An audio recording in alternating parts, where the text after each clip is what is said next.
Temos que levar em consideração que Campos é considerada uma das cidades mais importantes da província do Rio de Janeiro no século XIX. Campos era uma cidade capital, digamos assim, principalmente pela produção açucareira, e isso atraía muito a atenção das pessoas, né? E isso começa a partir daí a alimentar um imaginário de uma cidade pujante, uma cidade que vai ali possivelmente se tornar um lugar de muita riqueza econômica. Isso vai sendo alimentado ao longo do século XIX também por um esforço da elite intelectual em tornar Campos a capital do estado do Rio. Já existia uma narrativa de que Campos era uma cidade populosa, rica e civilizada. Essa narrativa vai estar presente nos discursos de alguns viajantes, mas também no discurso de autoapresentação da boa sociedade local ou principalmente dos homens bons. Então, volta e meia, você tem essas narrativas de que Campos é uma cidade ótima, é uma cidade populosa, é uma cidade rica, é uma cidade civilizada. Quando a gente assiste a novela é muito engraçado, porque as pessoas falam que vai para Campos, vou arrumar minha mala e vou para Campos como se estivesse indo para a Europa, né? Então, quando a gente assiste a novela, a gente percebe esse tom, como que Campos era considerado por essas pessoas no século XIX, né? Como um local também intelectual, cultural e grande economia brasileira. Evidentemente que esse discurso oculta uma outra cidade, que é uma cidade que é rica para poucos, é uma cidade que é civilizada para poucos e é uma cidade também populosa, sim, mas de uma população negra.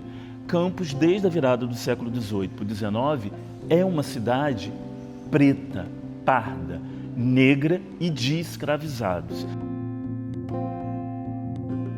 A escravizaura, ela entra, eu entendo, da seguinte forma. No século XIX, Campos era uma metrópole. Uma metrópole no sentido assim, uma cidade cosmopolita, né, com a questão do folhetim francês, com comércio, com indústria. E Ouro Preto também era. Na verdade, Ouro Preto já estava decaindo. E o Bernardo Guimarães, ele, na hora de pensar onde eu vou ambientar a primeira parte da escravizaura, em Campos.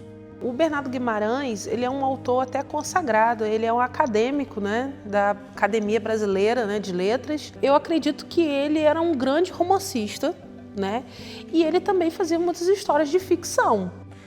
Isso é alimentado também pelo fato de ser uma cidade, para dar verossimilhança à narrativa literária, né, para trazer a sensação de verdade para a história, a ideia de que aqui realmente havia muitas fazendas, o plantel de escravos era muito grande, né? Era uma cidade movida pelo regime escravagista.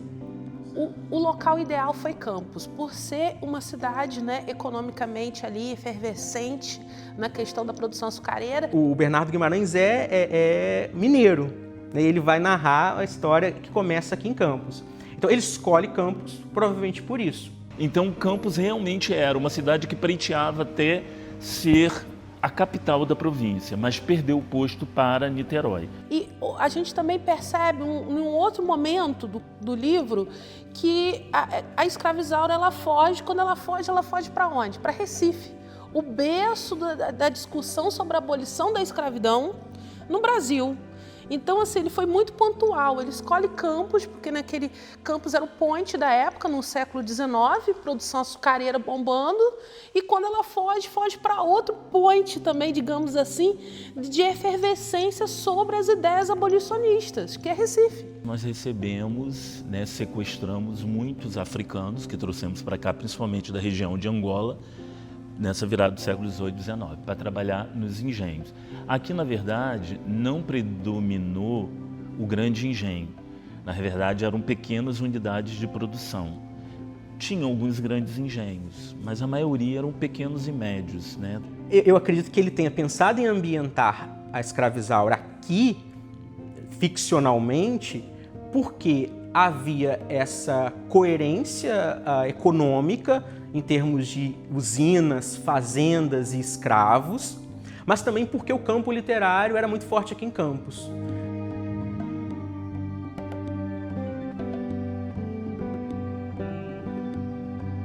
E aí eu acho que ele é muito sagaz, porque ele é sagaz quando ele escolhe a cidade, ele é sagaz quando escolhe o tema e ele é sagaz quando ele escolhe a personagem, uma mulher branca, para atingir essa sociedade. Eu gosto de pensar a literatura a partir de 3 conceitos.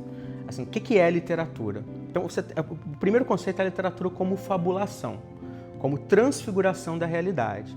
Isso está presente nos mitos, nas lendas, em jogos de palavras, piadas, e tudo que é produção criativa em torno da imaginação por meio da linguagem verbal. Então, a literatura como fabulação, a primeira definição. A segunda é a literatura enquanto campo literário, que para o Antônio Cândido, um teórico da literatura brasileira, ele chama de sistema literário. O que consiste isso? Eu tenho autores que publicam livros numa editora X, Y, Z, eu tenho leitores, é um sistema mesmo, como fosse engrenagem, eu tenho críticos, eu tenho estudiosos, e aí essa engrenagem funciona, movimenta. Se a gente trazer isso para Campos, por exemplo, é muito curioso que no século XIX o campo literário na cidade ele era extremamente efervescente. Não é à toa que a gente tem uma das livrarias mais antigas do Brasil, um dos jornais mais antigos do Brasil. O Liceu era uma escola de grande renome. E a terceira é a literatura enquanto discurso, enquanto disseminação de ideologia, de valores morais, de idealizações, de construção do imaginário. E é interessante que essa literatura enquanto discurso, enquanto construção de imaginário, seja de forma intencional, feita pelo campo literário, pelos escritores, que, por exemplo, no Brasil, o romantismo é todo um movimento de construção de uma identidade nacional. O índio mítico, né, você vai encontrar lá no Guarani, na Iracema. Isso se dá nesse espaço, vamos dizer assim, canônico, que é o campo literário, e no espaço também do imaginário popular. E aí é nesse ponto que eu acho que entra a escravizaura. Numa mistura entre o imaginário popular alimentado pelo campo literário.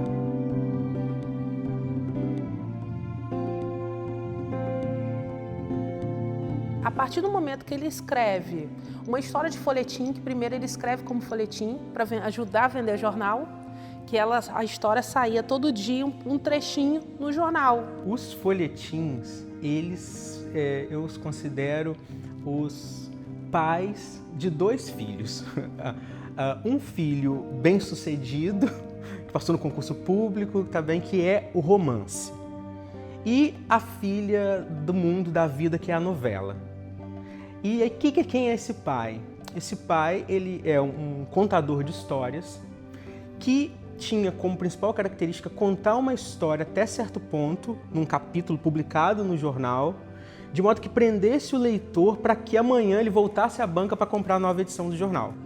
Então, assim, além dos cavaleiros que compravam jornal, as damas também passavam a comprar jornal para acompanhar. Então, cada dia tinha a continuidade da novela de folhetim nos jornais, né?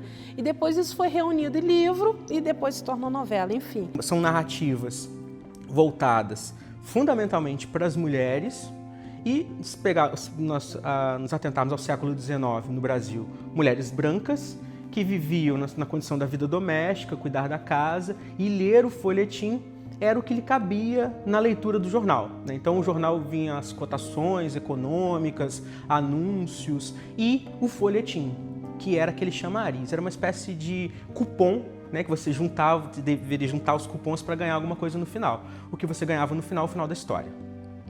Então, aqui em Campos, é muito interessante pensar o folhetim, porque nós temos o jornal Monitor Campista, que é um dos 3 jornais diários mais antigos do Brasil. Ele, para alguns, é mais ou menos como eu defendo, ele surge em 1837, perdão, e ele, pelo menos ao longo de todo o século XIX, ele traz folhetins. E é muito curioso que são folhetins franceses, a maioria deles, traduzidos para o português. E aí, se a gente for parar para pensar que era um jornal comercializado, que era para ajudar a vender o jornal, e quem comprava, quem adquiria eram essas damas, que inclusive escreviam cartas para o autor da novela de folhetim, né, para ajudar a libertar, né, a escravizada Isaura, né? Então, isso impactou sim. Porque a gente tem uma visão muito idealizada dos escritores de que eles têm grandes ideias e sentam e colocam no papel. Não, eles são pessoas que estão negociando espaço na literatura e precisam contar histórias que vão agradar, seja o público leitor, seja a crítica literária. Quando a gente começa a ler o livro, né? Aí se você não sabe se você fica com raiva do autor, raiva dos personagens, porque é uma situação ali um pouco misógina até, né? Os homens ali cobiçando aquela mulher e aquela mulher sem opção, né? Como se ela tivesse que pertencer a um daqueles homens, né? E como que é misógino mesmo a partir do momento que ela é escrava, ela está numa condição de escravizada ali e tudo que ela quer é um documento. E hoje a gente fala tanto disso, né? Nenhuma mulher é propriedade de ninguém, mas ela era, porque tinha um documento que comprovava que ela era propriedade, né? A gente destaca o modelo patriarcal como aquele modelo de referência ideal daqueles homens de poder da época. Né? Isso não significa que você não tivesse mulheres à frente de lares, mulheres que estivessem trabalhando, mulheres que tivessem algum poder de decisão. Agora, evidentemente que a legislação não favorecia as mulheres e nem as minorias.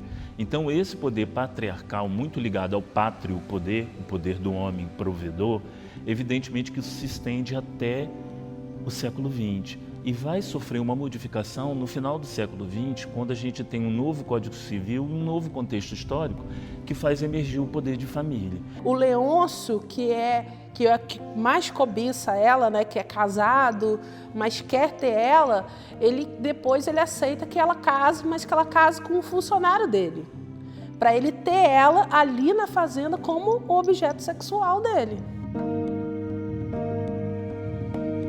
Quer dizer, você vê que embora a gente tenha progredido em alguns aspectos, em outros há uma força de regressão da tradição que dificulta muito o avanço, né? E que isso está no âmbito da política. E já estava no âmbito da política desde o século XIX, porque você tem uma população em Campos, no século XIX, que não tinha acesso direto à escola. Você tem é lógico, você tem gente que vai às escolas de primeiras letras, mas digamos, quando você apanha o ensino secundário, já se imaginava a constituição de um liceu na primeira metade do século XIX, mas não foi possível, porque não era interesse das elites daqui montar uma escola de ensino secundário, porque seus filhos primeiro ou estudavam no Rio de Janeiro ou estudavam em casa e iam diretamente depois tentar estudar na Europa, principalmente em Coimbra, na carreira das letras, para ocupar cargos importantes na estrutura de um Estado em formação nessa primeira metade do século XIX. Estado esse que vai se consolidar ao longo do século XIX, tornando profissões como direito, engenharia e posteriormente medicina como profissões nobres. E isso sobrevive aqui dentro dessa cidade. Então você só vai ter uma escola secundária no final do século XIX, mas é no século XX que isso esplandece. Mas também não é acessível para todos. Os escravizados não tinham acesso direto à escola, o que não significa que eles não tivessem acesso à educação informal, mas que nós estamos dizendo que não havia acesso para eles, e muitas crianças pobres também, a gente tem registros disso, não tinham como permanecer na escola, porque tinham que trabalhar na produção do açúcar, na produção do álcool, ajudar os seus pais. Então, só para você ter um cenário de como que uma sociedade patriarcal depende também da ignorância da população para poder se manter. Ela é tida como objeto sexual ali o tempo todo, né? Nessa cobiça pela escravizaura, pela Isaura, né?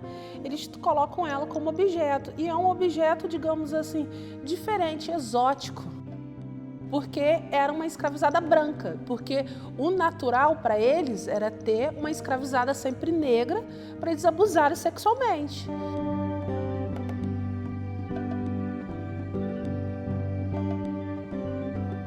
Diz menos sobre a escravidão e diz mais sobre o processo de embranquecimento da população brasileira. Por quê?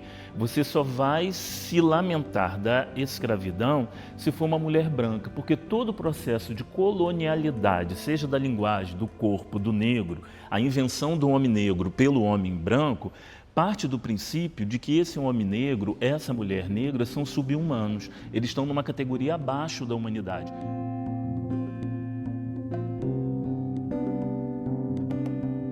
Ela não era só uma mulher branca, era uma mulher branca refinada. Ela sabia tocar piano, ela sabia falar francês, ela foi educada, né, pela família daquela residência para ser uma dama. Só que ela ainda no papel, como diz o livro, né, ela era considerada uma escravizada. Mas ela foi criada com todo o requinte. Com ela, era sempre tentativas. Então, ele quis mostrar que, olha só o que as negras, né? Só que nas negras chegava a acontecer realmente. Com ela era sempre tentativa, porque também ela é a mocinha da história, né? Ela consegue fugir, mas na vida real essas escravizadas não conseguiam fugir, né?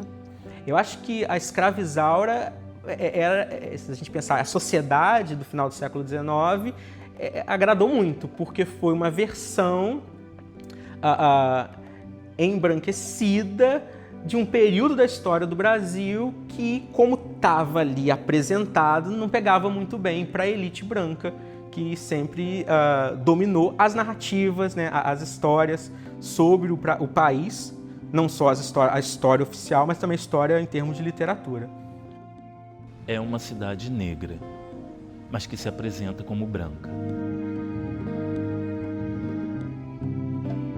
E nesse sentido, eles colocam assim, o negro escravizado, ele está num estatuto abaixo da humanidade, no sentido de que até a sua língua não é uma língua propriamente tão humana, né? Falta a esse negro escravizado até um aparelho que o possibilite falar uma língua civilizada. O seu corpo é um corpo mercadoria, sua alma é uma alma questionável, né? Que nem se cogita tanto a questão da alma do escravizado. Então, para se perceber que se você trabalha uma Isaura negra, realmente não haveria a menor empatia, até porque o negro era desprovido de humanidade nos discursos e nas práticas dessas criaturas.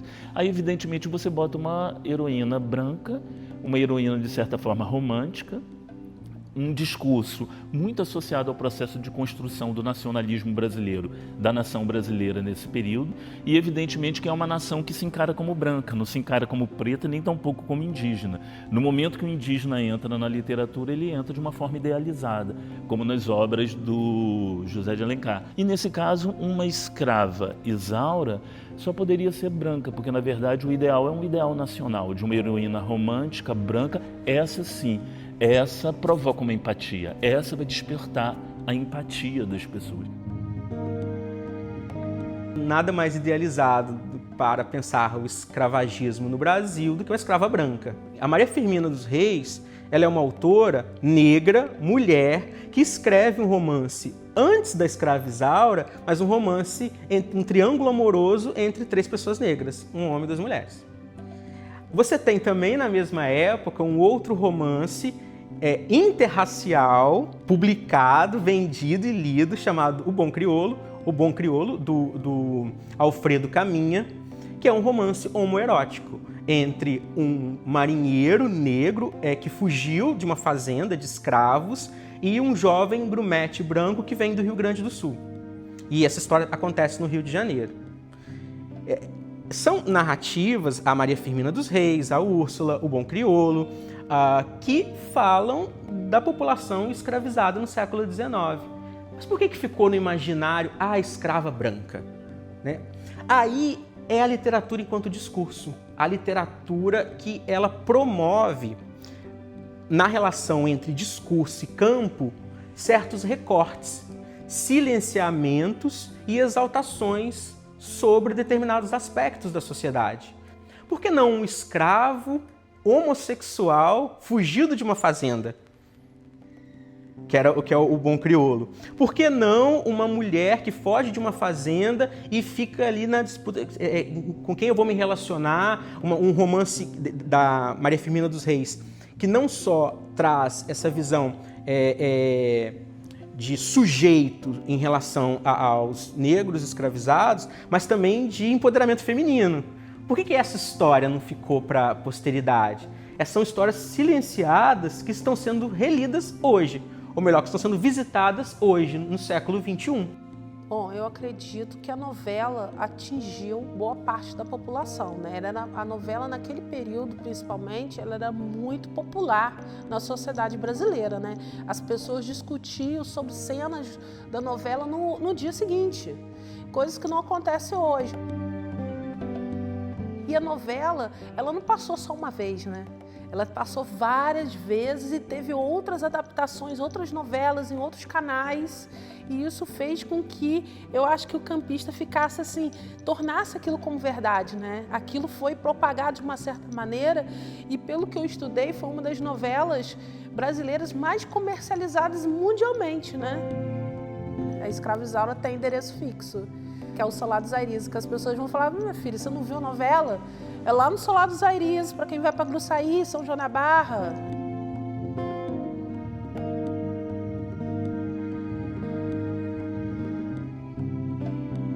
Porque você lendo o primeiro capítulo do livro, né, eu recomendo isso a todo mundo, ler o primeiro capítulo do livro em frente a esse prédio. Você vai dizer, é esse prédio que, sem sombra de dúvidas, né, ele traça características, né, da arquitetura do prédio, ele fala que é um prédio em frente ao Rio Paraíba e só pode ser ali o Solar dos Aires, né?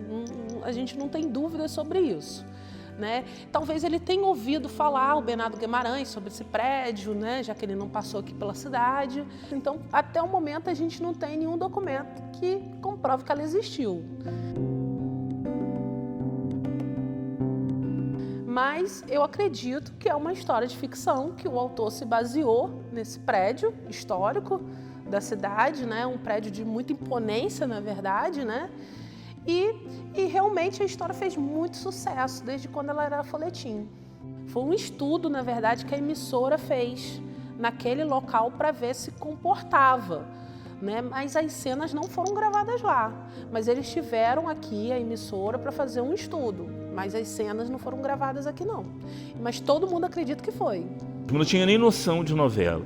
Mas eu sentava com a minha falecida avó para assistir. Minha avó ficava muito emocionada com Lucélia Santo, uma escrava branca. Eu noto que nós ali, eu venho de uma família operária, né? Eu morava na periferia de Campos, numa vila operária, e os vizinhos assistiam também a Escrava Isaura. E pra gente era uma Cíntia, uma menina branca, bonita como Isaura, que tocava piano, que falava francês, que sabia de literatura. Ou seja, o protótipo da sinhazinha numa condição de escravizadas. E doía menos para a gente a questão dos negros à volta que estavam escravizados. É incrível como que a narrativa ou a forma como foi conduzida levava a gente, evidentemente, a que se identificar com ela. E sendo que eu estava numa periferia não branca, numa periferia pobre, numa periferia onde ninguém falava francês, ninguém tocava piano, não tinha nada a ver com aquilo. Mas a gente se identificava com aquilo ali, né? Era impressionante, né? E assim, já me chamava a atenção na época, gente, essa escrava branca, isso é é mais literatura do que realidade. Ao transfigurar a realidade, ao transformar a realidade em fabulação, ela promove uma espécie de lente de aumento sobre a própria realidade. Ou seja, ela revela mais do que esconde, à medida que ela finge, que ela disfarça. Esse é o poder da literatura.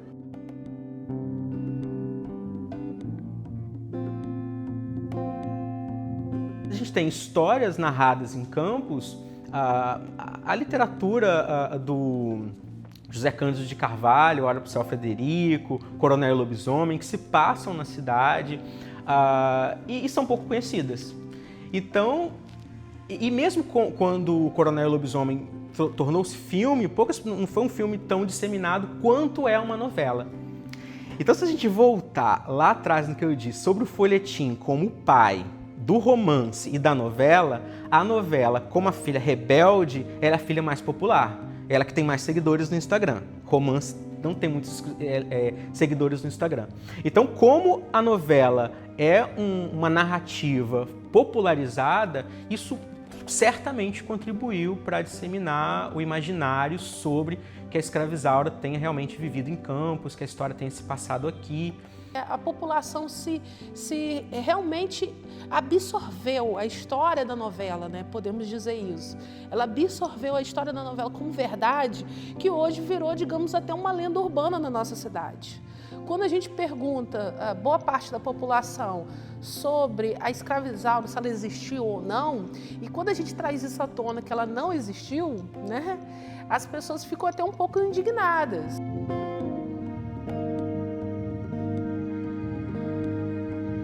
Foi um fenômeno também, não foi só um fenômeno no Brasil, foi em vários lugares. E trabalha também com aquela coisa do protótipo da fábula, né? Do bem contra o mal, né? Da inocência contra a maldade, tem tudo ali colocado, né? Tudo aquilo que a gente gostaria que fosse, assim, porque o mundo é muito mais complexo, né? Não é só lá e cá, é tudo muito misturado e é muito mais complicado, né?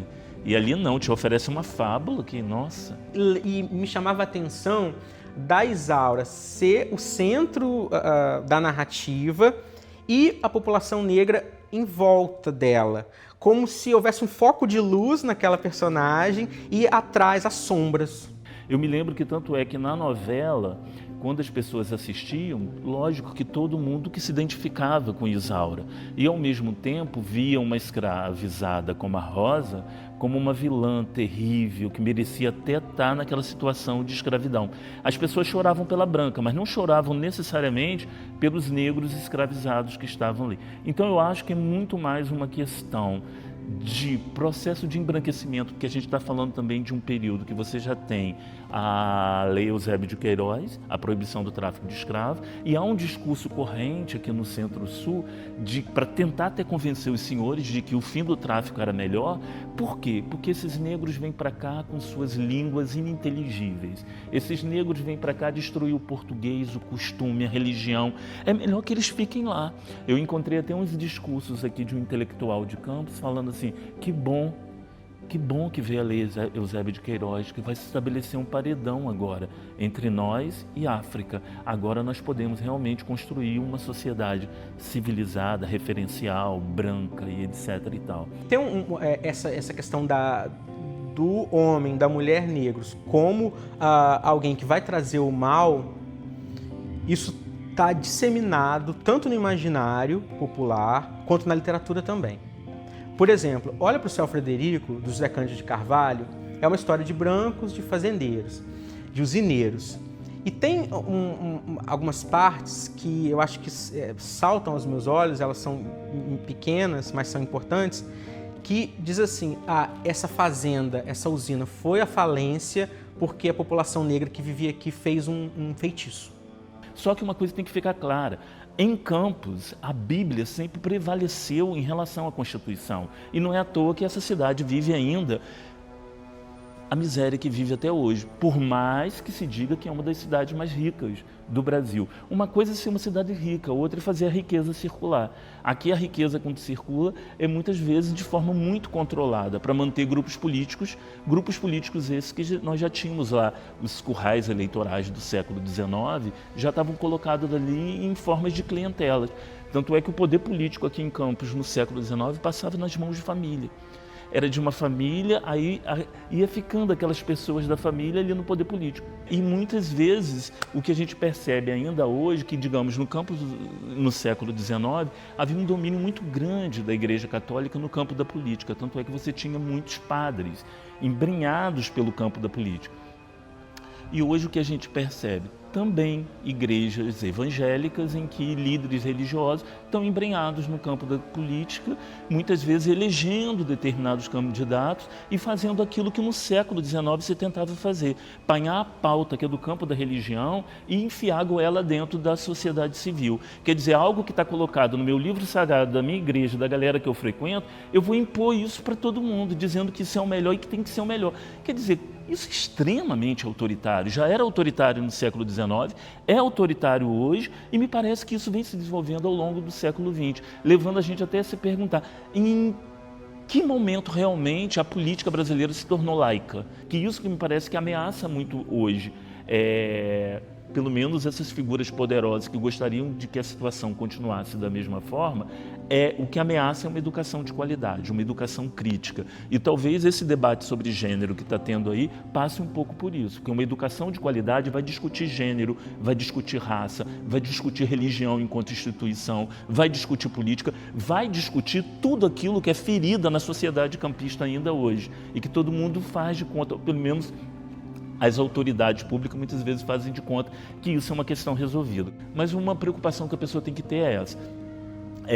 Ouvir os discursos, mas analisar esses discursos e perceber o que eles escondem. Quais são os seus silêncios, quais são as inferências possíveis de se fazer ali. Permanências e transformações.